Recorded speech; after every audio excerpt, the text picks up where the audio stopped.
സ്നേഹപ്പെട്ട എല്ലാവർക്കും പതിനൊന്നിലേക്ക് സ്വാഗതം. ദൈവമേ നീ എന്നെ കാണുന്നു എന്ന് പേർ വിളിച്ചു. ഉൽപ്പത്തി 16:13 വാക്യം.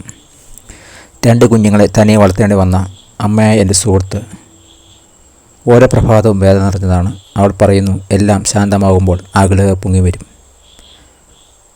വീട്ടിലെ ജോലിത്തിരക്കിനിടയിൽ സാമ്പത്തിക പ്രതിസന്ധികളും കുഞ്ഞുങ്ങളുടെ പഠനവും ആരോഗ്യ പ്രശ്നവും ഒക്കെ ചിന്തയിലേക്ക് വരും. ഭർത്താവ് അവളെ ഉപേക്ഷിച്ചപ്പോൾ കുഞ്ഞുങ്ങളെ വളർത്താനുള്ള ഉത്തരവാദിത്വം അവൾ സ്വയം ഏറ്റെടുത്തു. അവൾ പറഞ്ഞു, ഇത് വലിയൊരു സമകരമാണ്, എന്നാൽ ദൈവം എന്നെയും കുടുംബത്തെയും കാണുന്നുണ്ടെന്ന് എനിക്കറിയാം. 2 ജോലികൾ ചെയ്യുവാൻ അവിടുന്ന് ശക്തി നൽകുന്നു, ആവശ്യം നിറവേറ്റിത്തരുന്നു. കുട്ടികൾക്ക് ഓരോ ദിവസവും അവിടുത്തെ പരിപാലനം അനുഭവിക്കാനാകുന്നു. ദൈവം എന്നെ കാണുന്നു എന്ന ഒരു മിസ്രൈമ ദാസിയായിരുന്ന ഹാഗാറിന് വ്യക്തമായി മനസ്സിലാക്കിയിട്ടുണ്ട്. അബ്രഹാമിൽ നിന്ന് ഗർഭം ധരിച്ച ശേഷം അവൾ സാറായെ നിന്ദിച്ചു. ഉൽപ്പത്തി 16:4 വാക്യം പഠിക്കുമ്പോൾ കാണുവാനായിട്ട് സാധിക്കും. തൽഫലമായി സാറായി അവളോട് കഠിനമായി പെരുമാറി. അവൾക്ക് മരുഭൂമിയിലേക്ക് ഓടിപ്പോകേണ്ടി വന്നു. ഹാഗാർ ഏകാന്തതരായി. അവൾക്ക് ജനിക്കാവുന്ന കുഞ്ഞിനും മുമ്പിൽ ഭാവി ഇള്ളറിഞ്ഞ് പ്രത്യാശയില്ലാത്തതുമായി.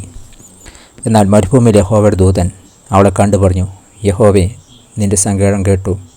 എന്താണ് ചെയ്യേണ്ടതെന്ന് ഭാവിയിൽ സംഭവിക്കുന്നതെന്നും ദൂതൻ അവളോട് പറഞ്ഞു.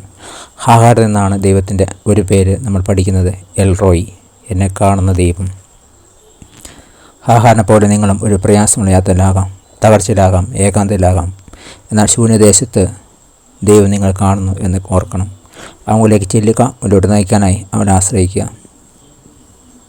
ദൈവത്തെ എൽറോയി, നിങ്ങൾ കാണുന്ന ദൈവം ആയി അറിയുന്ന വഴി കാര്യങ്ങളോടുള്ള നിങ്ങളുടെ സമീപനം വ്യത്യാസപ്പെട്ടോ?